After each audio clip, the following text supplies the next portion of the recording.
Once upon a time, a long time ago, on the edge of the Black Forest, lived a brother and sister named Hansel and Gretel.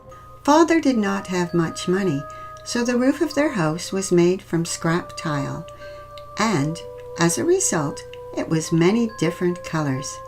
Hansel and Gretel liked it. But the stepmother complained all the time. "You need to do something about this house. No one should be expected to live in anything this ugly," she would say. And Hansel and Gretel's father would say, "But it's warm, and it's dry, and it's safe, and it's filled with love." One day she said to their father, "These children need to contribute more. They eat so much. I'm going to take them into the woods to pick berries." "Well, I guess that's okay." "I'll take them tomorrow." Hansel and Gretel had heard this exchange. "I don't trust her," said Hansel. "The Black Forest is such a dangerous place."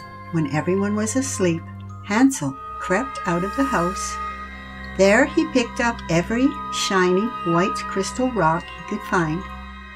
The next day, when their stepmother said, "Time to go berry picking," Hansel made sure all the stones were in the pocket of his jacket. As they followed their stepmother through the forest, Hansel reached into his pocket and took out a white stone. He dropped it on the trail behind him. The stepmother stayed with them when they were berry picking for the first hour, but then she said, "I'm going to go to a different patch. You keep picking and I'll come back for you." Hansel and Gretel looked at each other. Off went the stepmother, and Hansel and Gretel kept picking. When all the berries in that area were picked, Gretel said, "Let's sit down and have a rest." As they rested, the sun moved overhead. "I don't think she's coming back for us," said Gretel. Hansel said, "Okay, it's time for us to go home. Follow the white stones I've been dropping the whole time," said Hansel. As the moon rose overhead, the white stones shone in the light. Hansel and Gretel followed the white dots through the trail all the way home. Just as they reached the house, their father was coming out the door. "Oh, you're all right. I couldn't believe when my wife came back without you. Why did you wander off?" "But we didn't," said Gretel. Then the stepmother appeared. "Of course you did. Go to your rooms." A week went by, and then the stepmother said, "Time to go berry picking again." Would she leave them again? That night, when Hansel went to get some stones, the door was locked. He could not get out.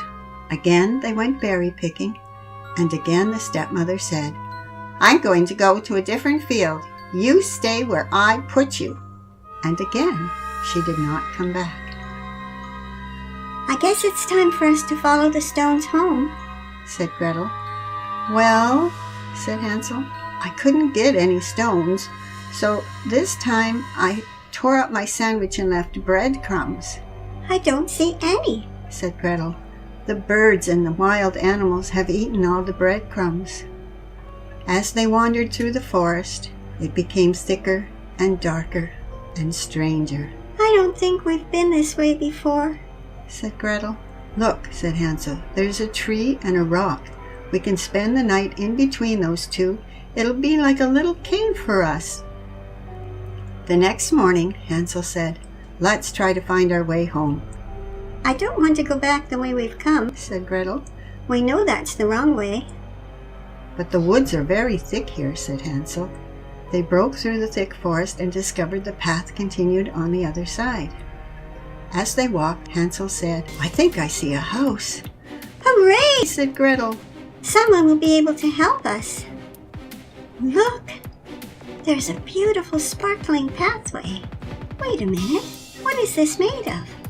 "I think it's candy." As they rounded the corner, both children gasped. "A house made of gingerbread! And look at the giant candies!" "It feels a little weird to me." "Oh, I'm so hungry." Gretel ran over and began to eat some of the gingerbread. Nibble, nibble like a mouse. Who's that nibbling at my house?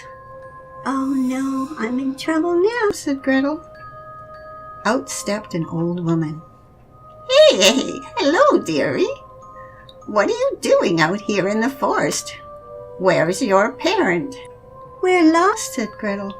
Can you help us? Of course, but you must be hungry. Come in and have some food first. As the children ate, Gretel began to feel groggy, and then dizzy, and then suddenly she fell asleep without meaning to. When she woke up, Gretel was alone. Where's my brother? What have you done with him? I'll show you where your brother is. She took Gretel out to the backyard and pointed to a cage. There he is, and there he'll stay until he's fat enough for me. Fat enough for you? Said Gretel. What does that mean? The witch made Gretel bring more and more and more candy to her brother to eat. Every day she asked Hansel to stick his finger out through the cage, and she squeezed it to see if he was getting fat. She was too blind to tell just by looking. Gretel realized she could fool the witch, and she gave her brother a bone to stick out instead. She knew their only hope was to stall long enough to be rescued before the witch ate Hansel. One day, the witch said, I'm tired of waiting. Today we're going to cook Hansel. No, said Gretel. No, don't do it. Go heat up the oven, said the witch. Poor Gretel cried. She had to do what the witch said. The witch had cast a spell on her so that every time she tried to run away, she would fall down. But she hadn't given up hope yet. Is it ready? said the witch. I don't know, said Gretel. Well, open the door and stick your head in. Gretel realized the witch was going to push her in, but two could play at that game. I can't get the oven door open again. I think it's stuck, said Gretel. Stupid girl, said the witch.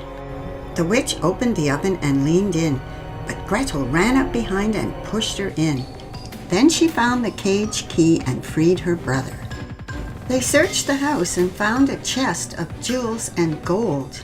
They started down the trail, and just around lunchtime, they heard a man's voice.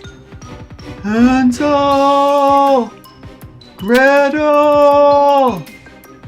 That's Papa, said Gretel. They shouted and shouted until their papa finally reached them.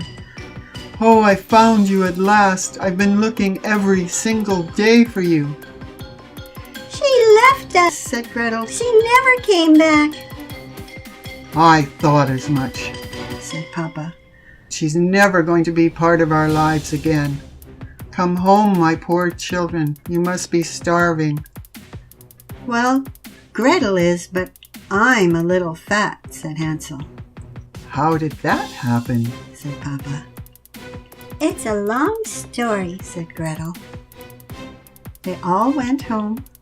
They did not buy a new roof. They bought lots of delicious fruit and vegetables with their treasure. But when Papa asked if they wanted any candy, they both said, "No, thank you."